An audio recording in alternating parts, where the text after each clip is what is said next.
vraies voix Sud Radio, le coup de projecteur des vraies voix. Ce nouvel emballement autour du joueur star Kylian Mbappé après son passage à Stockholm la semaine dernière. C'est dans un hôtel du centre justement qu'aurait été commis un viol. Viol pour lequel la procureure confirme ce matin qu'une enquête est ouverte, mais elle ne cite pas le joueur. On nous parle d'une plainte, d'un dépôt de plainte, mais à cette heure, on ne sait même pas à l'encontre de qui. Il est particulièrement serein, mais en revanche, il est totalement éberlué de voir cette espèce d'emballement médiatique. Il ne comprend pas du tout ce qui peut lui être reproché de près ou de loin. Et pourtant, des médias suédois affirment que Kylian Mbappé serait bien visé par l'enquête pour viol à Stockholm après l'affaire des 2 rugbyman français en Argentine pour laquelle le parquet a réclamé un non-lieu. Cette affaire pose de nouveau la question de la preuve. Après la vague MeToo, vous le savez peut-être, la Suède a introduit la notion de viol par négligence. La passivité ne peut donc être considérée comme une preuve de consentement. Alors parlons vrai, va-t-on vers une judiciarisation de plus en plus fréquente des relations hommes-femmes, voire des relations sexuelles tout court? Est-ce une américanisation de la société à laquelle on assiste? Et à cette question, allons-nous vers des contrats de consentement dans les relations sexuelles? Vous dites pour le moment oui à 61%. Vous voulez réagir? Le 0826 300 300.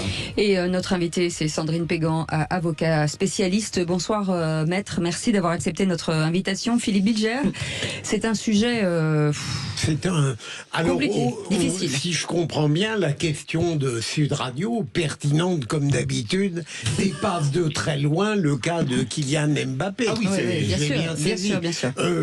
Moi, je trouverais évidemment très dommage que on tomba dans quelque chose qui relève d'une forme de contrat. Essayons d'imaginer le monde de l'amour, la carte du tendre, pour chacune des séquences fondamentales qui vont se dérouler de la rencontre au moment de l'assouvissement, avec des contrats à signer. Ce serait délirant. J'espère qu'on n'en arrivera jamais là, mais pour ne pas en arriver là, il faut d'abord comprendre que l'amour, c'est une délicatesse, c'est un mystère, c'est une recherche, c'est une difficulté, et en même temps que les deux parties le comprennent. Pas seulement les femmes, mais les hommes, bien évidemment. D'abord, les contrats de consentement, ça n'a rien à voir avec la carte du tendre. C'est un avocat qui disait ça hier, qui est avocat de grandes célébrités, de gens de méga stars, et qui disait tous mes clients ont un contrat de consentement quand ils partent en soirée. Donc le contrat de consentement, il n'est pas question d'avoir un contrat de consentement dans les relations sociales. Cette expression est apparue hier dans le débat en disant je ne comprends pas pourquoi Kylian Mbappé n'a pas ça tout le temps, ce document sous la main à faire signer. Ça n'a pas grand chose à voir ce qui s'est passé hors viol ou pas viol dans cette boîte de nuit, ça n'a rien à voir avec la carte du tendre et vous le savez parfaitement. Donc je pense que ça se pose pas sur les relations homme-femme, homme-homme, femme-femme, c'est pas ça le sujet. Le sujet, moi je continue à dire que quel que soit ce qu'on en pense, MeToo a été salvateur et je pense aussi que c'est générationnel. Je vois cet été, j'étais à table avec Génération Z, c'est les 30 ans, et la génération avant, les 20 ans. Mais vous avez même des blagues, si vous voulez, un peu grivoises, que devant la génération de 20 ans, vous pouvez plus faire parce que ils disent ça les heurte. Et ben moi, je suis heureuse que cette génération soit heurtée. Moi, je suis très heureuse qu'elle soit heurtée, vraiment. Sébastien Ménard. Moi, je ne sais.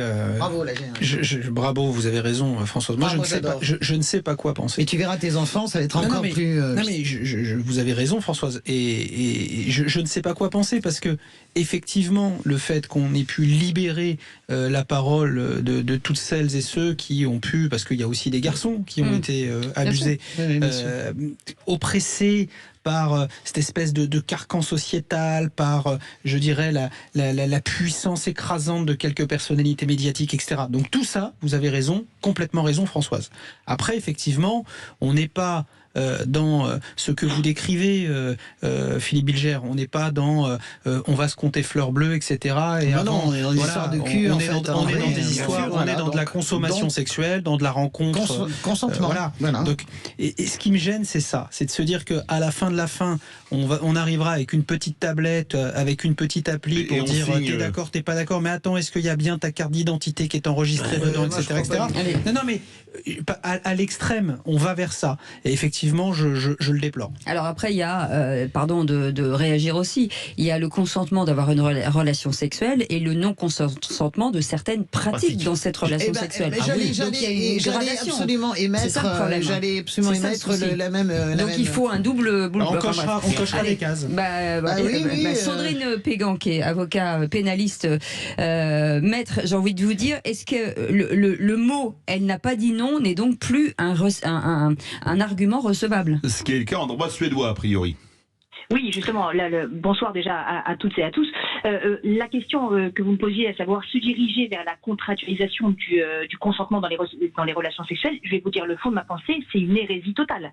D'une part, parce que donc, concernant la matérialité de ce contrat de consentement, on parle chat, parlons chien. C'est-à-dire qu'en fait, concrètement, il va y avoir limite un huissier de justice, qu'on appelle maintenant un commissaire de justice, qui va devoir acter le consentement des deux parties.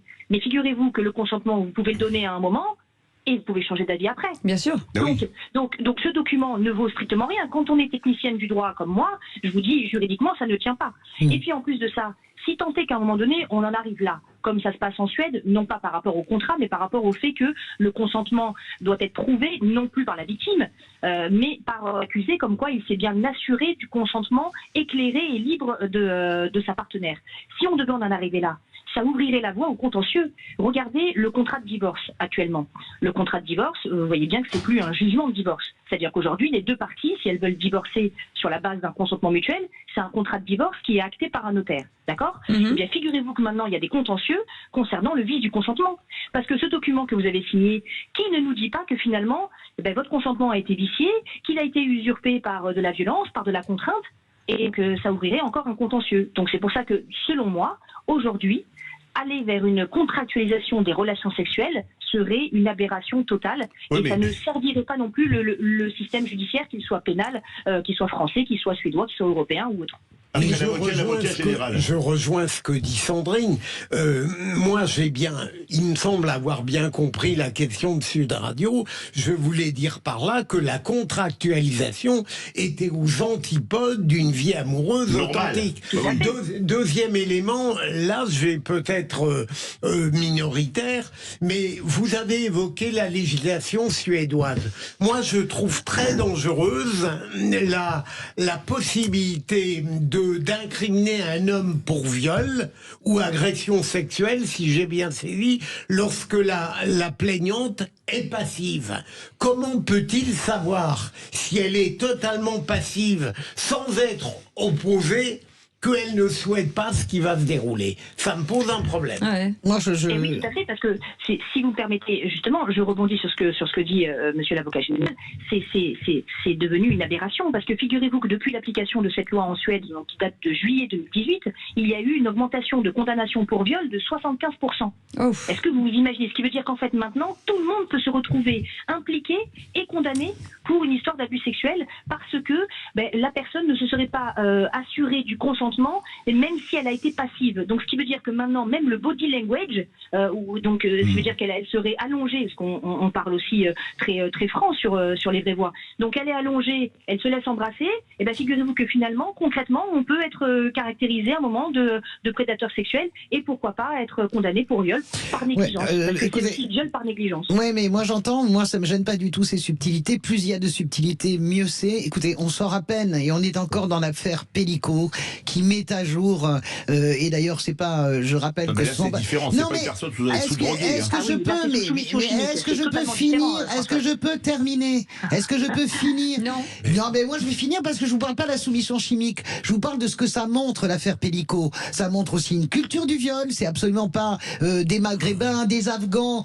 et des migrants. Il y avait de tout. Non, c'est pas ça, c'est des bons Français de 50 ans. Le rapport, essayez Le d'avoir- rapport, Il y a pas de rapport, hein, je mets un rapport, je mets pas. avec les Afghans. Est-ce que je peux terminer? Je fais l'incise pour dire il faut bien remarquer que ce ne sont pas que les migrants qui sont des violeurs. L'affaire Pellico Non, montre, excusez-moi, l'affaire Pellico montre une culture du viol, d'accord? Donc ça veut dire que culture du viol. mais on n'est pas d'accord là-dessus. Pardon. Moi, je dis que c'est ça que ça Très montre. court. Donc, je vous dis juste que je suis pour la nuance parce que tout ce qui peut faire reculer finalement cette culture ordinaire du viol me va très bien. Sébastien Ménard. Donc, maître, je vais vous poser une question. Ne va-t-on pas vers une culture finalement de la prudence et de l'abstinence? C'est très Alors, philosophique. c'est pas inintéressant comme question. En fait, moi, je dirais plutôt qu'on va vers Merci. une culture du consentement. Avant, il y avait la Voilà. culture du viol, et maintenant, on va vers la C'est culture du magnifique. consentement. Parfait. Et en fait, ce qui veut dire que les jeunes sont de plus en plus sensibilisés à cette notion du Oui, consentement. oui. Et ça, c'est positif. Et donc, du coup, ce qui veut dire qu'il faut qu'il y ait une formation en amont sur cette notion de consentement, c'est-à-dire aller dans les collèges, dans les lycées, dans les facultés aussi. Et d'ailleurs, je m'y rends pour le harcèlement scolaire, donc pourquoi pas le faire aussi C'est sur la génial. notion du consentement. C'est Donc, super. oui, C'est super. Et vous avez vu que les partis politiques commencent à mettre en place maintenant des ateliers de formation sur les violences sexuelles. Non, mais je suis désolé. C'est pas la oui, peine de lever les yeux au ciel. oui, C'est c'est super bien, c'est important. vrai. Oui, mais Françoise, mais- ça c'est la Non, mais- théorie. Dans non, la mais, pratique, c'est toujours un dans peu le plus feu de compliqué, l'action, hein. vous faites l'amour à quelqu'un, à la rigueur, dans ces cas-là, vous l'embrassez une fois de plus, elle dit, bah là, finalement, moi, je voulais pas qu'il m'embrasse, c'est une agression Non, mais sexuelle. écoute-moi, non, mais, moi, je- pardon, je excusez-moi. dis juste- Là, vous dites faire l'amour à quelqu'un, donc Avec quelqu'un. non, mais ce que je veux dire, c'est que là, on a l'impression d'être dans quelque chose de love. Il y a des gens qui ont des actes sexuels sauvages entre guillemets, il y a pas d'amour, il y a rien du C'est la tout. consommation. Oui, c'est du Oui, sexe. la consommation. Dans ce cas-là, est-ce qu'on n'est pas sur une autre note? Bah oui, on est sur une. C'est Ah oui. aussi ça, C'est c'est ce que je veux intéressant. dire. Je trouve que voilà, ça c'est un Oui. vrai. En fait, on C'est devrait faire compliqué. une heure Ah là-dessus, ouais. je trouve. Non, mais c'est très compliqué. Sébastien. J'ai juste envie de demander devant la France entière, Cécile, sur un malentendu, ça peut marcher entre vous et moi? Non, attendez, je réfléchis. Non. Voilà. Non, Vous mais aurez c'est des intéressant. concurrents.